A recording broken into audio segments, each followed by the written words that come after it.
Bon alors bonsoir à tous, nous sommes dans notre 34e causerie sur la Bible autrement et la 6e, je crois, si ce n'est la 7e, sur Qoheleth que nous abordons déjà depuis plusieurs semaines. Et depuis 2-3 séances, on travaille sur le lien intrinsèque qu'il y a entre ces deux œuvres, Job et Qoheleth. Alors, pour résumer très très rapidement, même si vous pourrez aller après consulter les vidéos, ce qui a été dit jusqu'à maintenant, c'est que le lien qui s'opère entre Job et Qoheleth, c'est que les deux œuvres situent l'homme dans un carcan, j'ai envie d'employer ce terme, qu'on pourrait appeler le déroulement du monde. C'est-à-dire qu'il n'y a pas lieu, quand on lit Job et Qoheleth, c'est pour ça que je dis souvent que ce sont des œuvres qui ont une vision d'un Dieu qui atteint une certaine maturité, on pourrait dire ça comme ça.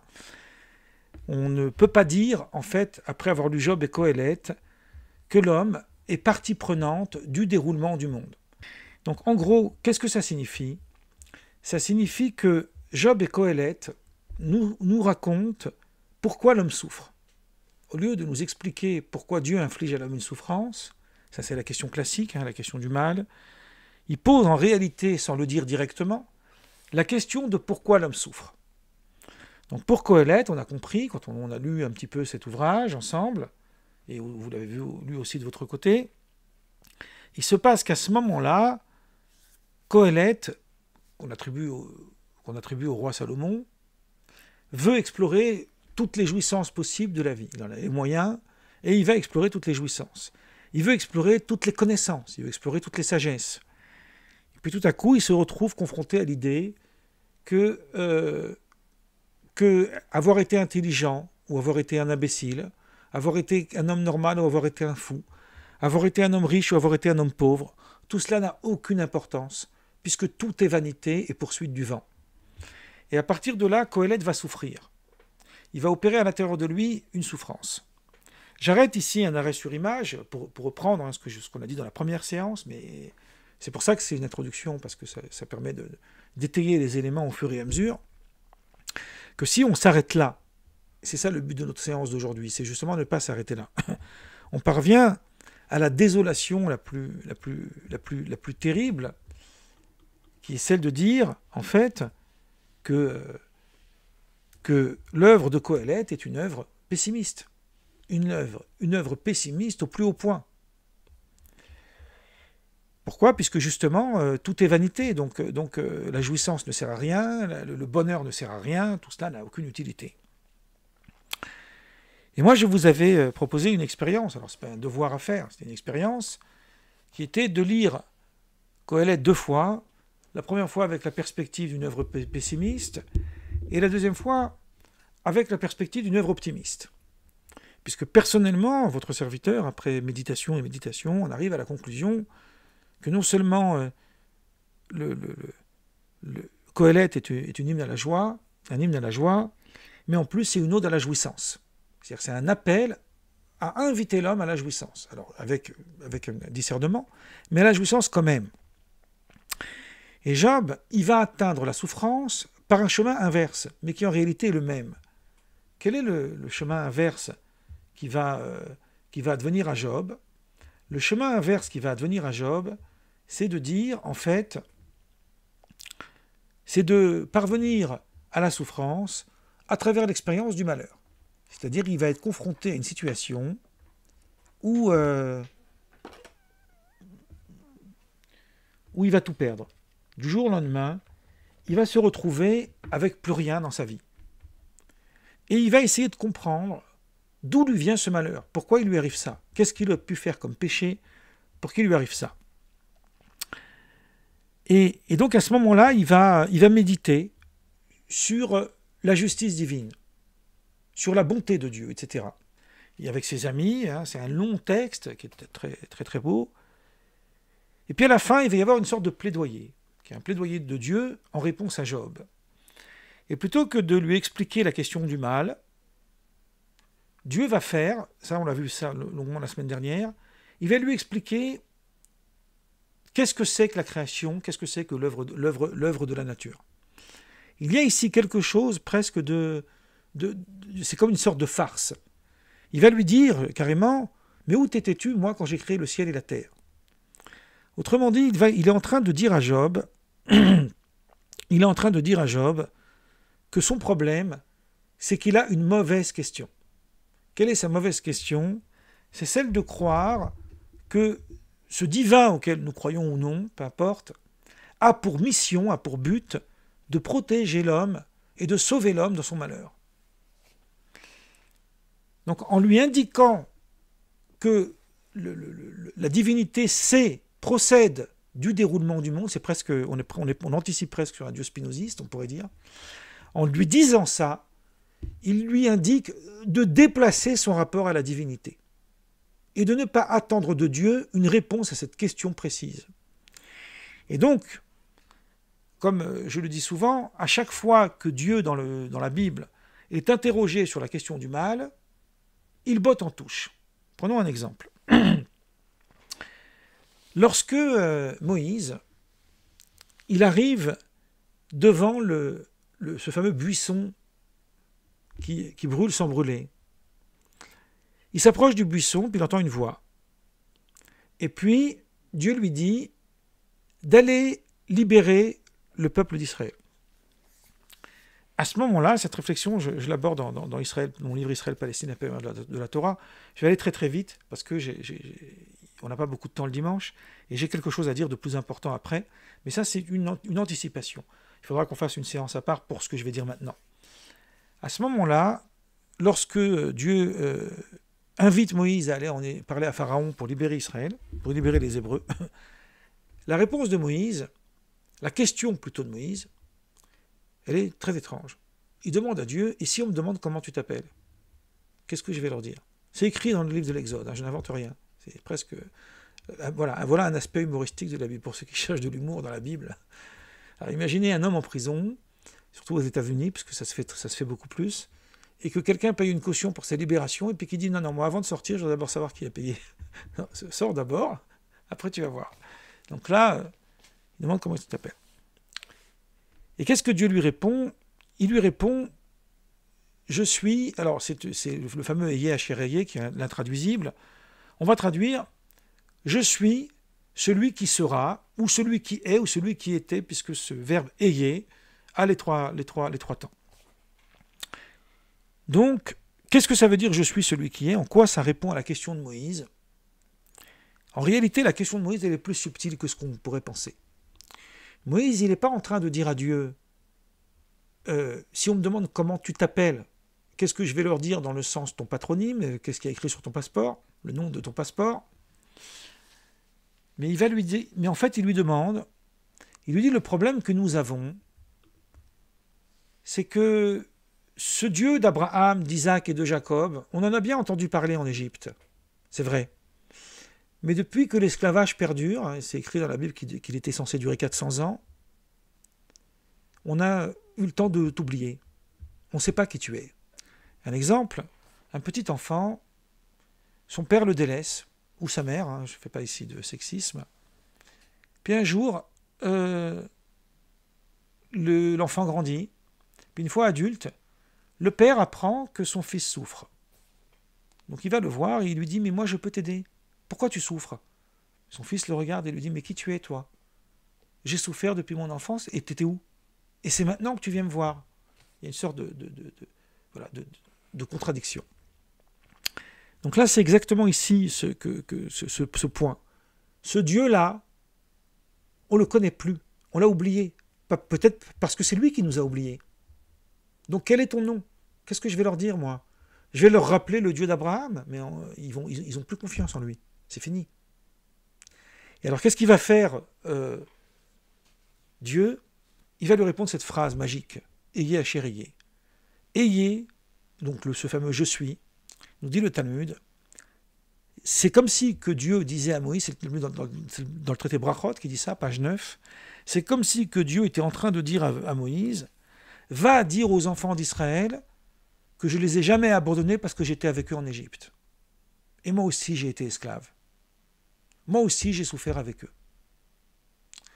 Autrement dit, c'est comme si que Dieu lui-même acceptait d'être assujetti de ce fameux déroulement du monde dans son immanence. Hein. On ne parle pas de la transcendance. Donc c'est pour ça que Job, donc maintenant je reviens à Job parce que Qoheleth c'est la même chose, c'est pour ça que Job comprend ici la clé. Quelle est la clé du questionnement de Job? La clé du questionnement de Job, c'est que Dieu est en train de lui dire « Ton problème, c'est que toi, tu veux échapper au déroulement du monde. » C'est comme si on en voulait à Dieu d'avoir créé la vie et la mort. Ben, c'est vrai, c'est problématique, mais il n'y a pas de réponse à cette question. C'est la condition même du vivant. La condition du vivant, c'est que l'homme finira par mourir. Donc une fois qu'on a établi cette condition, alors là on peut commencer à réfléchir sur comment créer un monde plus juste, comment créer un monde meilleur. Mais on ne peut pas vouloir essayer de créer un monde meilleur en faisant, suivant la métaphore que j'ai rapportée la semaine dernière, comme le petit oiseau qui n'est pas content parce qu'il a reçu une vague de l'océan, qui va essayer de la boire pour la détruire, pour l'anéantir. Non, le monde est plus fort que tout ça. Et même, j'ai envie de dire, il est plus fort que Dieu d'une certaine manière. Hein. Je me mets derrière Hans Jonas, qui a écrit le concept de Dieu après Auschwitz. C'est très intéressant. Et là aussi, c'est basé aussi sur le Talmud. Vous avez cette phrase magnifique dans le Talmud. C'est là où tu trouves la grandeur de Dieu, que tu trouves son humilité. C'est-à-dire qu'à un moment donné, il faut aussi penser Dieu en termes de l'impuissance. C'est ça la question du Tzimtzum, hein, la question du retrait de Dieu. Maintenant, je vais revenir au point central, même focal de toute ma réflexion sur Job et Qoheleth. C'est-à-dire qu'on va essayer de trouver une clé de discernement sur tout ce que nous venons de dire. Et je vais commencer par une citation d'Emmanuel Levinas dans Difficile liberté, que je vais vous lire, où il écrit ceci. Que signifie cette souffrance des innocents? Ne témoigne-t-elle pas d'un monde sans Dieu, d'une terre où l'homme seul mesure le bien et le mal? La réaction la plus simple, la plus commune, consisterait à conclure à l'athéisme. Et réaction la plus saine aussi, pour tous ceux à qui jusqu'alors un Dieu primaire, distribuerait des prix, infligerait des sanctions ou pardonnerait des fautes, et dans sa bonté traiterait les hommes en éternels enfants. Mais de quel démon borné, de quel magicien étrange avez-vous donc peuplé votre ciel, vous qui aujourd'hui le déclarez désert? Et pourquoi, sous un ciel vide, cherchez-vous encore un monde sensé et bon? Ça, c'est la question de Levinas. Alors, la suite, je vais la dire juste après. Ce que Levinas est en train de dire ici, c'est de dire que le problème de la foi et de l'athéisme, c'est peut-être une question qui est mal posée. Parce que ce n'est pas une question de savoir si Dieu existe ou s'il n'existe pas, mais c'est une question sur la fonction de Dieu. On en conclut à l'athéisme parce qu'on ne sait pas où Dieu était après Auschwitz. Au moment d'Auschwitz, je voulais dire, à Auschwitz, où était-il? C'est un exemple, hein.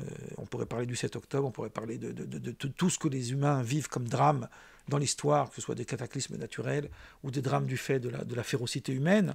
C'est la même question. Et à cette question, on pourrait dire, nous n'avons pas de réponse, donc Dieu n'existe pas.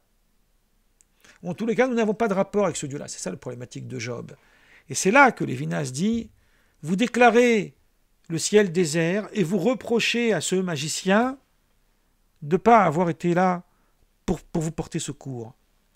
Et là, Levinas apporte maintenant non pas un élément de réponse, mais un élément qui justifie la non-réponse. Voilà, il faut le dire comme ça.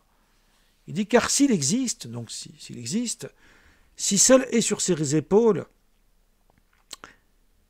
toutes les responsabilités du monde, si elles sont sur les épaules de Dieu, le vrai monothéisme se doit donc de répondre aux exigences légitimes de l'athéisme. Ça veut dire qu'il s'agit ici d'un Dieu d'adulte qui se manifeste précisément par le vide du ciel enfantin. Dieu, c'est pas le Père Noël, voilà, en gros. Hein. Moment où Dieu se retire du monde et se voile la face. Qu'est-ce que Levinas est en train de nous dire? Il est en train de nous dire qu'il faut cesser de voir Dieu comme l'élément de réponse à toute notre vie. C'est pour ça d'ailleurs que l'homme est libre, parce que sa vie lui appartient. C'est l'entre-deux, la vie de l'homme. Hein. Avant et après, c'est pas la même chose. Donc au moment où Dieu fait savoir à Job qu'il se place mal au niveau de cette question parce qu'il est dans une attente pour sa propre vie, Job comprend que toute sa vie, il a cru que tout ce qui lui venait comme jouissance et comme bonheur venait de choses qui lui ont été données par la providence divine, par exemple, par l'aide du ciel. Et donc, il jouissait de cette vie-là. À un moment donné, on va lui enlever cette vie-là. C'est-à-dire que Dieu n'est plus là pour le soutenir. Il n'est plus là pour l'aider. Au contraire, il est en train d'être presque dans un état végétatif. Et là, Job se plaint. Il dit, mais tu m'as toujours aidé, tu as toujours été là pour moi. Maintenant, tu es parti, t'es où tu es? Et Dieu lui répond, en fin de compte, le problème, ça n'est pas qu'avant tu étais heureux et qu'aujourd'hui tu es malheureux, mais c'est qu'avant tu n'avais pas la connaissance de Dieu. Qu'est-ce que ça veut dire la connaissance de Dieu? Celle qui échappe à cette réalité éphémère, qui soutiendrait que Dieu est là pour pourvoir uniquement à ses créatures. Il y a dans le rapport entre l'homme et Dieu une autre réalité. Quelle est cette réalité? Cette réalité, elle est de faire comprendre à l'homme que son état de joie ou son état de malheur ou son état de souffrance, son état de tristesse ne dépend pas de paramètres extérieurs. Elle dépend de sa manière à lui de vivre les événements. Je vais vous raconter une petite histoire chassidique. Un jour, un vieux un chassid, en fait, à l'époque du chassidisme, en fait, il est allé voir le fondateur du chassidisme, non pas le fondateur, mais son élève, ce qu'on appelle le Maguide de Mezrich, et il lui a dit, je ne comprends pas cette phrase dans la Mishnah, c'est un passage du Talmud, qui dit, de même que l'homme doit remercier Dieu pour le bien, il doit remercier Dieu pour la souffrance. Il dit, mais comment je peux remercier Dieu pour la souffrance? Ça n'a pas de sens. Je vais dire merci à Dieu parce qu'il m'envoie un malheur. Alors il lui dit, le rabbi, moi je ne connais pas la réponse à cette question. Mais j'ai un élève qui s'appelle Rabbi Zouché, qui est un rabbi très connu. Lui, il a dû méditer là-dessus, peut-être qu'il pourra te répondre. Donc il va le voir, et lorsqu'il arrive chez lui, il tombe sur un homme qui vit dans une extrême pauvreté. Il vit, on pourrait dire, vraiment dans la souffrance.